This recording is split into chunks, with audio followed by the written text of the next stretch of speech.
News, ಇದು ನಿಮ್ಮ ಧ್ವನಿ. ನಮಸ್ಕಾರ. ಎಸ್ ನ್ಯೂಸ್ಗೆ ಸ್ವಾಗತ. ನಾನು ಎಸ್ ದೇವೇಂದ್ರಗೌಡ. ಇಂದಿನ ಮುಖ್ಯಾಂಶಗಳು. ವಾರ್ಡ್ ನಂಬರ್ 22ರ ಚುನಾವಣೆ ಶಾಂತವಾಗಿ ಬಿರುಸಿನಿಂದ ಮತದಾನ ಮಾಡಿದ ಮತದಾರ. ಗೋನವಾರ ಗ್ರಾಮದ ಮುಸ್ಲಿಂ ಮದುವೆಯಲ್ಲಿ ಸ್ವಾಮೀಜಿಗೆ ತುಲಾಭಾರ. ಡಿಸೆಂಬರ್ 30ರ ಕಾರ್ಯಕ್ರಮ ಯಶಸ್ವಿಗೆ ಸರಣಿ ಸಭೆಗಳು. ಅತಿಥಿ ಉಪನ್ಯಾಸಕರ ಕಾಯಮಾತಿಗಾಗಿ ಇಂದಿನಿಂದ ಸರಣಿ ಕಾರ್ಯಕ್ರಮ. ಪೊಲೀಸ್ ಸಿಬ್ಬಂದಿಗಳ ವರ್ಗಾವಣೆ, ಎಸ್ಪಿ ನಿಖಿಲ್ ಬಿ ಆದೇಶ. ವಾರ್ತೆಗಳ ವಿವರ.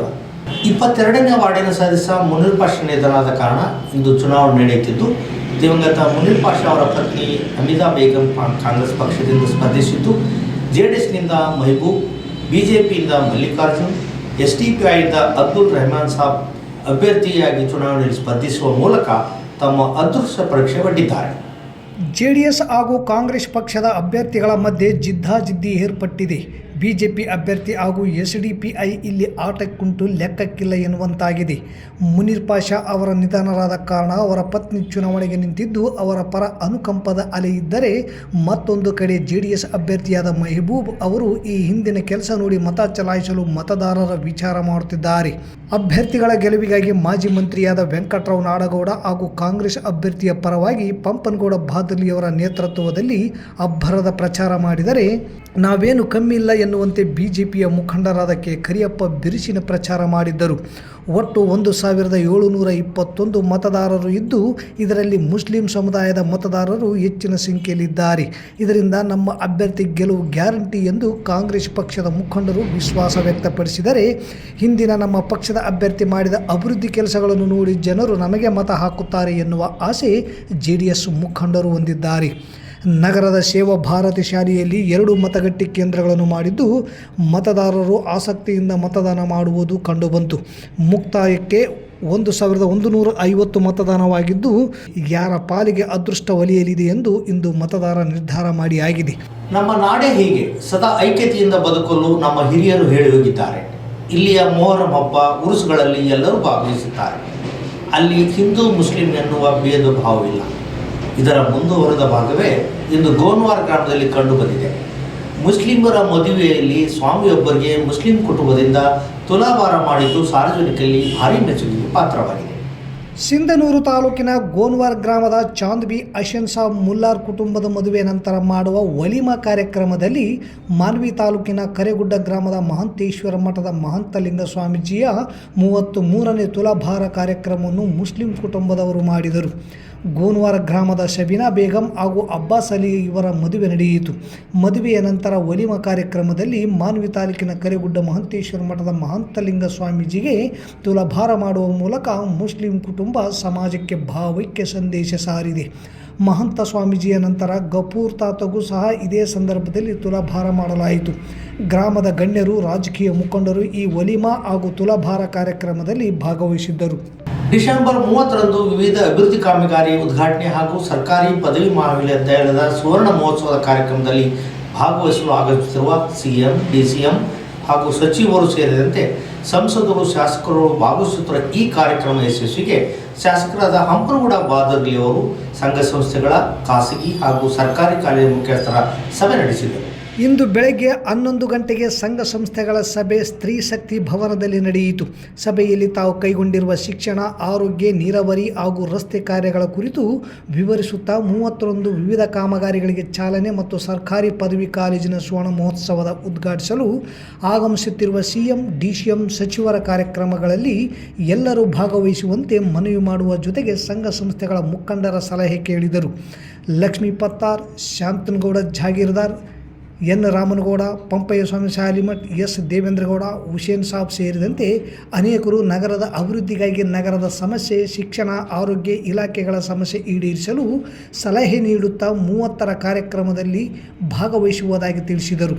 ಸಭೆಯಲ್ಲಿ ನಾಗವೇಣಿ ಪಾಟೀಲ್, ಶ್ರೀದೇವಿ ಶ್ರೀನಿವಾಸ್, ನಲ್ಲ ವೆಂಕಟೇಶ್ವರರಾವ್, ಚಂದ್ರಶೇಖರ್ ಹಿರೇಮಠ್, ವೀರೇಶ್ ಭಾವಿಮನಿ, ಶ್ರುತಿ ನಾಗರಾಜ್, ಮೌಲಪ್ಪ ಮಾಡ್ಸಿರ್ವಾರ್, ಕಾಜಿ ಮಲ್ಲಿಕ್, ಆರ್.ಸಿ. ಪಾಟೀಲ್, ಅನಿಲ್ ಕುಮಾರ್, ಸುರೇಶ್ ಗೊಬ್ರಕಲ್, ಬಸವರಾಜ್ ಹಿರೇಗೌಡರ್ ಸೇರಿದಂತೆ ಅನೇಕರು ಭಾಗವಹಿಸಿದ್ದರು. ಸಂಜೆಯ ಖಾಸಗಿ ಹಾಗೂ ಸರ್ಕಾರಿ ಕಾಲೇಜುಗಳ ಮುಖ್ಯಸ್ಥರ ಸಭೆ ನಡೆಸಿದ ಶಾಸಕರು ಮೆರವಣಿಗೆ ಹಾಗೂ ಕಾಲೇಜಿನ ಸುವರ್ಣ ಮಹೋತ್ಸವದ ಕಾರ್ಯಕ್ರಮದಲ್ಲಿ ತಮ್ಮ ವಿದ್ಯಾರ್ಥಿಗಳೊಂದಿಗೆ ಭಾಗವಹಿಸಲು ಮನವಿ ಮಾಡಿದರು. ನಿನ್ನೆಯೇ ಖಾಸಗಿ ಶಿಕ್ಷಣ ಸಂಸ್ಥೆಯ ಮುಖ್ಯಸ್ಥರು ಸುದ್ದಿಗೋಷ್ಠಿ ನಡೆಸಿ ಸಂಪೂರ್ಣ ಯಶಸ್ವಿ ನೀಡುವುದಾಗಿ ತಿಳಿಸಿದ್ದರು. ಈ ಸಭೆಯಲ್ಲಿ ಅದನ್ನೇ ಪುನರುಚ್ಚರಿಸಿದರು. ತಾಲೂಕಾ ಪಂಚಾಯಿತಿ ಅಧಿಕಾರಿಗಳು, ಖಾಸಗಿ ಶಿಕ್ಷಣ ಸಂಸ್ಥೆಯ Y Narendranath, M Doddabasavaraj, R C Patil, Thimmanna Ramatnal, ಪ್ರಾಂಶುಪಾಲರಾದ ಎಸ್ ಶಿವರಾಜ್ ಸೇರಿದಂತೆ ಅನೇಕರು ಭಾಗವಹಿಸಿದ್ದರು. ಏನು ಬೇಕು ಪೂರ್ವಕವಾಗಿ ವ್ಯವಸ್ಥೆ ಮಾಡಿಸ್ತಂತಲೂ ಹೇಳಿದ್ರು. ಬಟ್ ಅವ್ರು ಯಾರು ಇದರ ಬಗ್ಗೆ ಗಮನ ಹರಿಸಿಲ್ಲ. ಸಾರಿ, ಈ ವಿಷಯ ನಾನು ಮುಂದೆ ಹೇಳಬೇಕು. ಯಾಕಂದರೆ ಯಾವುದೇ ಒಂದು ಜಿಲ್ಲೆ ಮಾಡಬೇಕಾದ್ರೆ ಕನಿಷ್ಠ ಒಂದು ಮಾನದಂಡಗಳಿದೆ.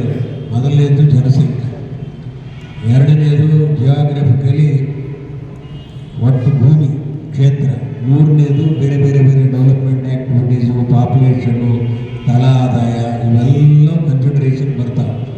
ನಾನು ಎಲ್ಲ ಮಾಡಿ ತೋರಿಸಿ ನೀವು ಅಂಕಿಅಂಶಗಳು ಕೊಟ್ಟು ಬುಕ್ಲೆಟ್ಗಳು ಕೂಡ ತೋರಿಸಿದ್ದೆ. ಬಟ್ ಯಾರೂ ಅದರ ಬಗ್ಗೆ ಹೆಚ್ಚು ಗಮನ ಹರಿಸ್ತಾ ಇಲ್ಲ. ಈಗಾಗಲೇ ಕಿಷ್ಕಿಂದ ಜಿಲ್ಲೆ ಮಾಡಬೇಕಂತೇಳಿ ಕಾರಟಗಿಯವರು, ಕನಕಗಿರಿಯವರು ನನ್ನ ಬಂದು ಪರ್ಸನಲ್ ಮೀಟಿಂಗ್ ಮಾತಾಡಿದ್ದಾರೆ. ಆಗ ಇಲ್ಲ, ನಮ್ಮ ಜೊತೆಗೆ ನೀವು ಬರಬೇಕು ಕಿಷ್ಕಿಂದ ಜಿಲ್ಲೆಗೆ. ವಿಶೇಷವಾಗಿ ಶಾಲಾ ಕಾಲೇಜು ನಾಳೆ ಉನ್ನತ ಶಿಕ್ಷಣ ಸಚಿವರು ಬರ್ಬೋದು ಅಂತ ಅನಿಸ್ತಾರೆ. ದಯವಿಟ್ಟು ನನ್ನೊಂದು ನನಗೆ ಮನವಿ ಪತ್ರ ಕೊಡಲಿಕ್ಕೆ ಅನುಮತಿ ಮಾಡಿಕೊಡ್ಬೇಕು. ಯಾಕಂದರೆ ಡಿಗ್ರಿ ಕಾಲೇಜಿನಲ್ಲಿ ಆದಂತಹ ಕೆಲವು ಹಿಂದಿನ ಪ್ರಾಂಶುಪಾಲರಲ್ಲಿ ಆದಂತಹ ಇದು ತಮ್ಮ ಗಮನಕ್ಕೂ ಇದೆ, ಅದು ನನ್ನ ಗಮನಕ್ಕೂ ಬಂದಿದೆ. ಅದನ್ನು ಮನವಿ ಪತ್ರ ಕೊಡಬೇಕಂತ ಅಂದ್ಕೊಂಡಿದ್ದೀನಿ. ಯಾಕಂದರೆ ಸರ್ಕಾರಿ ಕಾಲೇಜಿನ ಲಕ್ಷಾಂತರ ಅವ್ಯವಹಾರ ಮಾಡೋದಿದೆ. ಕೋಟಿ ಯಾಕಂದರೆ ಯಾರು ತುಂಬೋದು ಅಂತ ಕೋಟಿ ಸರ್ಕಾರಿ ಕಾಲೇಜಿನಲ್ಲಿ ಆಗುತ್ತಂದರೆ ಸ್ವಲ್ಪ ನಮಗೆ ದಿಗಿಲಾಗ್ತಾ ಇದೆ. ಹೀಗಾಗಿ ಅದನ್ನು ಸಂಪೂರ್ಣವಾಗಿ ತನಿಖೆಗೆ ಒಳಪಡಿಸಬೇಕು. ಕೇವಲ ಹಿಂದಿನಲ್ಲ, ಆದರೆ ಹಿಂದೆ ಕೂಡ ನಾನು ಒಂದು RTIದಲ್ಲಿ ಹಾಕಿ ಪ್ರಾಂಶುಪಾಲರು ಅಲ್ಲೆಲ್ಲ ಕೆಲಸ ಮಾಡಿದ್ರು ಅಂತ ಹೇಳಿದ್ರೆ ಮಾಡಲಿಲ್ಲ. ನಾನು RTI ಹಾಕಿದಾಗ ನನಗೆ ಆಫೀಸ್ ಹೊರಡಕ್ಕೆ ಬಂದರು. ರಾಜ್ಯದ 430 ಸರ್ಕಾರಿ ಕಾಲೇಜುಗಳಲ್ಲಿ 12,000ಕ್ಕೂ ಹೆಚ್ಚು ಅತಿಥಿ ಉಪನ್ಯಾಸಕರು 16 ವರ್ಷಗಳಿಂದ ಕಾರ್ಯನಿರ್ವಹಿಸುತ್ತಿರುವ ತಮಗೆ ಸೇವಾ ಖಾಯಮಾತಿ ಮಾಡಲು ಒತ್ತಾಯಿಸಿ ತಹಸೀಲ್ದಾರ್ ಕಚೇರಿ ಎದುರುಗಡೆ ಹೋರಾಟ ಆರಂಭಿಸಿದ್ದು, ಇಂದಿನಿಂದ ಜನವರಿ 1ರವರೆಗೆ ಹೋರಾಟ ಮುಂದುವರಿಯುವುದಾಗಿ ಮುಖಂಡರು ತಿಳಿಸಿದರು. ಈ ಹಿಂದೆ 1982, 1992, 1996, 2003ರಲ್ಲಿ ಗುತ್ತಿಗೆ ಆಧಾರಿತ ಅರೆಕಾಲಿಕ ಉಪನ್ಯಾಸಕರುಗಳನ್ನು ಕಾಯಂ ಮಾಡಿರುವಂತೆ ನಮ್ಮನ್ನು ಸಹ ಅದೇ ಮಾದರಿಯಲ್ಲಿ ಸೇವಾ ಕಾಯಂ ಮಾಡುವಂತೆ ಒತ್ತಾಯಿಸಿ ರಾಜ್ಯ ಮಟ್ಟದ ಹೋರಾಟದ ಭಾಗವಾಗಿ ಇಂದು ಸಿಂಧನೂರಿನ ತಹಸೀಲ್ದಾರ್ ಕಾರ್ಯಾಲಯದ ಎದುರುಗಡೆ ಸಿಂಧನೂರಿನ ಅತಿಥಿ ಉಪನ್ಯಾಸಕರುಗಳು ಹೋರಾಟ ಆರಂಭಿಸಿ ಪ್ರತಿದಿನ ನಡೆಯುವ ಹೋರಾಟದ ಮಾಹಿತಿಯನ್ನು ನೀಡಿದರು. ನಾಳೆ 29/12/2023ರಂದು ಎಲ್ಲರೂ ಕಪ್ಪು ಪಟ್ಟಿ ಧರಿಸಿ ಟೆಂಟ್ನಲ್ಲಿ ಕೂಡುವುದು. ಅಂದು ಸಂಜೆ 6 ಗಂಟೆಗೆ ಪಂಜಿನ ಮೆರವಣಿಗೆ ಮಾಡುವುದು. 28/12/2029ರಂದು APMC ಗಣೇಶ್ ದೇವಸ್ಥಾನದಿಂದ ಹಲಗೆ ಬಾರಿಸುವುದರ ಮೂಲಕ ಶವಯಾತ್ರೆ ಮಾಡುವುದು. ನಂತರ ಮಾನ್ಯ ತಹಸೀಲ್ದಾರ್ ಅವರಿಗೆ ಮನವಿ ಪತ್ರ ನೀಡಿ ಪುನಃ ಟೆಂಟ್ನಲ್ಲಿ ಕೂಡುವುದು. ಡಿಸೆಂಬರ್ 30/12/2023ರಂದು ಮಾನ್ಯ ಮುಖ್ಯಮಂತ್ರಿಗಳು, ಉಪಮುಖ್ಯಮಂತ್ರಿಗಳು, ಉನ್ನತ ಶಿಕ್ಷಣ ಸಚಿವರು ಹಾಗೂ ಇನ್ನಿತರೆ ಸಚಿವರುಗಳು ಹಾಗೂ ಮಾನ್ಯ ಶಾಸಕರುಗಳು ಪಾಲ್ಗೊಳ್ಳುವಂಥ ಕಾರ್ಯಕ್ರಮಕ್ಕೆ ಕಲ್ಯಾಣ ಕರ್ನಾಟಕ ಭಾಗದಿಂದ ಸಾವಿರಾರು ಸಂಖ್ಯೆಯ ಉಪನ್ಯಾಸಕರು ಸೇರಿಕೊಂಡು ಮುಖ್ಯಮಂತ್ರಿಗಳಿಗೆ ಮನವಿ ಪತ್ರವನ್ನು ನೀಡುವುದು ಹಾಗೂ ನಮ್ಮ ಸಮಸ್ಯೆ ಬಗ್ಗೆ ಸಮಗ್ರವಾಗಿ ಚರ್ಚಿಸುವುದು. 1/1/2024 ಹೊಸ ವರ್ಷದಿಂದ ತುಮಕೂರಿನಿಂದ ಬೆಂಗಳೂರು ಫ್ರೀಡಂ ಪಾರ್ಕ್ವರೆಗೆ ನಡೆಯುವ ಪಾದಯಾತ್ರೆಯಲ್ಲಿ ತಾಲೂಕು ಘಟಕವು ಪಾಲ್ಗೊಳ್ಳುವುದು. ಈ ರೀತಿಯಲ್ಲಿ ಪ್ರತಿದಿನ ಕಾರ್ಯಕ್ರಮ ಹಮ್ಮಿಕೊಳ್ಳುವ ಮೂಲಕ ಸರ್ಕಾರವನ್ನು ತಮ್ಮನ್ನು ಕಾಯಮಾತಿ ಮಾಡಲು ಒತ್ತಾಯಿಸುತ್ತಿರುವುದಾಗಿ ತಿಳಿಸಿದರು. ಈ ಸಂದರ್ಭದಲ್ಲಿ ಗೌರವಾಧ್ಯಕ್ಷ ಡಾಕ್ಟರ್ ಮರಿಲಿಂಗಪ್ಪ, ಉಪಾಧ್ಯಕ್ಷ ಡಾಕ್ಟರ್ ಮದಗಪ್ಪ ಬಿ, ಕಾರ್ಯದರ್ಶಿ ರಾಮಣ್ಣ ಇರಿಬೇರಿಗಿ, ಖಜಾಂಚಿ ನರಸಣ್ಣ ಬಿ, ಚಂದ್ರಶೇಖರ್ ಗೊರೆಬಾಳ್, ತಿರುಪತಿ ನಾಗೇಶ್ ಮಸ್ಕಿ, ಶಂಕರ್ ಗುರಿಕಾರ್, ವೀರೇಶ್ ದೇವರಗುಡಿ, ಮಂಜುಳಾ ಚಿದಾನಂದ, ಶಂಕರ್ ವಾಲೇಕರ್, ವೀರೇಶ್ ಕನ್ನಾರಿ, ಪರಶುರಾಮ್, ಅರುಣ್ ಕುಮಾರ್, ಸುಜಾತ, ಚನ್ನಬಸಮ್ಮ, ಶರಣಮ್ಮ, ಮಲ್ಲನಗೌಡ, ಸಿದ್ದರಾಮೇಶ್, ಬಿಲಾಲ್, ಉಮೇಶ್ ಪಾಟೀಲ್, ಗಜಾನಂದ, ಸಿದ್ದಪ್ಪ, ಆಂಜನೇಯ, ಪವನ್ ಕುಮಾರ್, ರಾಜೇಶ್ ಸೇರಿದಂತೆ ಅನೇಕರು ಧರಣಿ ಸತ್ಯಾಗ್ರಹದಲ್ಲಿ ಪಾಲ್ಗೊಂಡಿದ್ದರು. ಸಿಂಧೂರಿಗೆ ಬರ್ತಾ ಇದ್ದಾರಲ್ಲ, ಆ ಪ್ರೋಗ್ರಾಮದಿಂದ ಇಡೀ ಕಲ್ಯಾಣ ಕರ್ನಾಟಕ ಭಾಗದ ಸಾವಿರಾರು ಜನ ಅತಿಥಿ ಉಪನ್ಯಾಸಕರು ಇವತ್ತು ಅವತ್ತು ಪಾಲ್ಗೊಳ್ತೀವಿ. ಜೊತೆಗೆ CM ಅವರನ್ನ ಭೇಟಿ ಮಾಡೋದ್ರ ಮೂಲಕ CM ಅವರಿಗೆ ಮನಪತ್ರ ಕೊಡ್ತೀವಿ.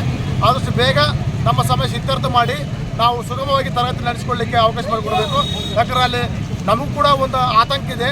ಆ ಒಂದು ಸರ್ಕಾರಿ ಮಹಾವಿದ್ಯಾಲಯದಲ್ಲಿ ಓದುವಂಥ ವಿದ್ಯಾರ್ಥಿಗಳು ಬಡವರ, ದೀನ ದಲಿತರ ಮಕ್ಕಳ, ಕೂಲಿ ಕಾರ್ಮಿಕರ ಮಕ್ಕಳು ಬರ್ತಿದ್ದಾರೆ. ಅವ್ರಿಗೂ ಕೂಡ ಕಷ್ಟ ಇದೆ, ನಮಗೂ ಕೂಡ ಕಷ್ಟ ಇದ್ದಾವೆ.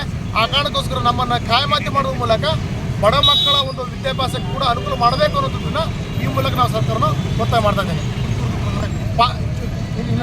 ಜೊತೆಗೆ ಇಷ್ಟಕ್ಕೂ ಸರ್ಕಾರ ಬಗ್ಗದೇ ಇದ್ದರೆ 1ನೇ ತಾರೀಕಿಂದ ಹೊಸ ವರ್ಷದಿಂದ ತುಮಕೂರಿಂದ ಬೆಂಗಳೂರು ಫ್ರೀಡಮ್ ಪಾರ್ಕ್ವರೆಗೆ ರಾಜ್ಯಾದ್ಯಂತ ಸುಮಾರು 12,000ಕ್ಕೂ ಹೆಚ್ಚು ಜನ ಅತಿಥಿ ನಾವು ಪಾದಯಾತ್ರೆ ಮಾಡೋದ್ರ ಮೂಲಕ ಸಿದ್ಧಗಂಗಾ ತುಮಕೂರಿನ ಸಿದ್ಧಗಂಗಾ ಮಠದಿಂದ ಪಾದಯಾತ್ರೆ ಮಾಡೋದ್ರ ಮೂಲಕ ಸರ್ಕಾರದ ಗಮನ ಸೆಳೆತೀವಿ.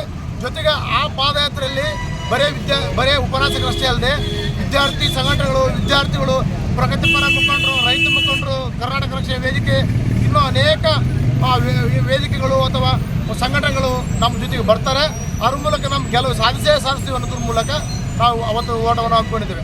2023 ಸಾರ್ವತ್ರಿಕ ವಿಧಾನಸಭಾ ಚುನಾವಣೆ ನಂತರ ಜಿಲ್ಲೆಯ ವಿವಿಧ ತಾಲೂಕಿನ ಠಾಣೆಗಳಲ್ಲಿ ಕರ್ತವ್ಯ ನಿರ್ವಹಿಸುತ್ತಿದ್ದ ಪೊಲೀಸ್ ಸಿಬ್ಬಂದಿಗಳು ಹಾಗೂ ಅಧಿಕಾರಿಗಳನ್ನು ವರ್ಗಾವಣೆ ಮಾಡಿ ಪೊಲೀಸ್ ಜಿಲ್ಲಾ ವರಿಷ್ಠಾಧಿಕಾರಿ ನಿಖಿಲ್ ಬಿ ಆದೇಶ ಮಾಡಿದ್ದಾರೆ. 2023 ಸಾರ್ವತ್ರಿಕ ವಿಧಾನಸಭಾ ಚುನಾವಣೆಯ ನಂತರ ಜಿಲ್ಲೆಯ ವಿವಿಧ ತಾಲೂಕಿನ ಠಾಣೆಗಳಲ್ಲಿ ಕರ್ತವ್ಯ ನಿರ್ವಹಿಸಿದ ಪೊಲೀಸ್ ಪೇದೆಗಳನ್ನು ವರ್ಗಾವಣೆ ಮಾಡಲಾಗಿತ್ತು. ವರ್ಗಾವಣೆಯಿಂದ ಕೆಲವರು ಸಂತೋಷಪಟ್ಟರು, ಕೆಲವರು ಅಸಮಾಧಾನ ಹೊರಹಾಕಿ ಆಯಾ ಶಾಸಕರಲ್ಲಿ ವರ್ಗಾವಣೆ ರದ್ದು ಮಾಡುವಂತೆ ಮನವಿ ಮಾಡಿಕೊಂಡಿದ್ದರು. ತರುವಾಯ ತಾವು ಕೆಲಸ ಮಾಡುವ ಸ್ಥಳದ ಠಾಣೆಗಳಿಗೆ ವರ್ಗಾವಣೆಯಾಗಿ ಬಂದು ಎಲ್ಲರಲ್ಲಿ ಅಚ್ಚರಿ ಮೂಡಿಸಿದ್ದಾರೆ. ವರ್ಗಾವಣೆ ಯಾವ ರೀತಿಯಾಗಿತ್ತು ಎಂದರೆ ನಗರ ಠಾಣೆಯಿಂದ ಸಂಚಾರಿ ಠಾಣೆಗೆ, ಗ್ರಾಮೀಣ ಠಾಣೆಯಿಂದ ಸಂಚಾರಿ ಠಾಣೆಗೆ, ಸಂಚಾರಿ ಠಾಣೆಯಿಂದ ಗ್ರಾಮೀಣಕ್ಕೆ, ನಗರ ಠಾಣೆಯಿಂದ ಗ್ರಾಮೀಣಕ್ಕೆ, ತುರುವಿಹಾಳ್ ಬಳಗನೂರು ಠಾಣೆಯಲ್ಲಿಂದ ನಗರ ಸಂಚಾರ ಗ್ರಾಮೀಣ ಠಾಣೆಗಳಿಗೆ ವರ್ಗಾವಣೆ ಮಾಡಲಾಗಿತ್ತು. ತಾಲೂಕಿನಲ್ಲಿಯೇ ವರ್ಗಾವಣೆ ಆದರೆ ಹೊರತು ಬೇರೆ ತಾಲೂಕಿಗೆ ವರ್ಗಾವಣೆಯಾಗಲಿಲ್ಲ. ಸುಮಾರು ವರ್ಷಗಳಿಂದ ತಾಲೂಕಿನಲ್ಲಿ ಕೆಲಸ ಮಾಡುತ್ತಿದ್ದ ಸಿಬ್ಬಂದಿಗಳನ್ನು ಸಾರ್ವತ್ರಿಕ ವರ್ಗಾವಣೆಯಲ್ಲಿ ಆಡಳಿತ ಹಿತದೃಷ್ಟಿಯಿಂದ ಹಾಗೂ ಅವಧಿ ಮುಗಿದ ಸಿಬ್ಬಂದಿಗಳನ್ನು ಬೇರೆ ತಾಲೂಕಿಗೆ ವರ್ಗಾವಣೆ ಮಾಡುವುದು ಪೊಲೀಸ್ ಇಲಾಖೆಯ ನಿಯಮ. ವಿಚಿತ್ರವೆಂದರೆ ವರ್ಗಾವಣೆಗೊಂಡವರು ರಾಜಕೀಯ ಜಾತಿ ಪ್ರಭಾವ ಬಳಸಿಕೊಂಡು ಮರಳಿ ತಾವು ಕೆಲಸ ಮಾಡುವ ಠಾಣೆಗಳಿಗೆ ವರ್ಗಾವಣೆಯಾಗಿ ಬಂದು ಎಲ್ಲರಲ್ಲಿ ಅಚ್ಚರಿ ಮೂಡಿಸುವ ಜೊತೆಗೆ ನಮ್ಮ ತಾಕತ್ತು ನೋಡಿ ಹೇಗಿದೆ ಎಂದು ತೋರಿಸಿದಂತಾಗಿತ್ತು. ಜಾತಿ ರಾಜಕೀಯ ಪ್ರಭಾವ ಇಲ್ಲದವರು ವರ್ಗಾವಣೆಗೊಂಡ ಜಾಗದಲ್ಲಿ ಕೆಲಸ ಮಾಡತೊಡಗದಿರುವುದು ವಿಪರ್ಯಾಸದ ಸಂಗತಿ. ಮತ್ತೊಮ್ಮೆ ಮುಖ್ಯಾಂಶಗಳು. ವಾರ್ಡ್ ನಂಬರ್ 22ರ ಚುನಾವಣೆ ಶಾಂತವಾಗಿ ಬಿರುಸಿನಿಂದ ಮತದಾನ ಮಾಡಿದ ಮತದಾರ. ಗೋನವಾರ ಗ್ರಾಮದ ಮುಸ್ಲಿಂ ಮದುವೆಯಲ್ಲಿ ಸ್ವಾಮೀಜಿಗೆ ತುಲಾಭಾರ. ಡಿಸೆಂಬರ್ 30ರ ಕಾರ್ಯಕ್ರಮ ಯಶಸ್ವಿಗೆ ಸರಣಿ ಸಭೆಗಳು. ಅತಿಥಿ ಉಪನ್ಯಾಸಕರ ಕಾಯಮಾತಿಗಾಗಿ ಇಂದಿನಿಂದ ಸರಣಿ ಕಾರ್ಯಕ್ರಮ. ಪೊಲೀಸ್ ಸಿಬ್ಬಂದಿಗಳ ವರ್ಗಾವಣೆ ಎಸ್ಪಿ ನಿಖಿಲ್ ಬಿ ಆದೇಶ. ಇಲ್ಲಿಗೆ ವಾರ್ತಾ ಪ್ರಸಾರ ಮುಕ್ತಾಯವಾಯಿತು. ನಿರಂತರ ಸುದ್ದಿಗಾಗಿ ವೀಕ್ಷಿಸಿ ಎಸ್ ನ್ಯೂಸ್. ಇದು ನಿಮ್ಮ ಧ್ವನಿ. ನಮಸ್ಕಾರ.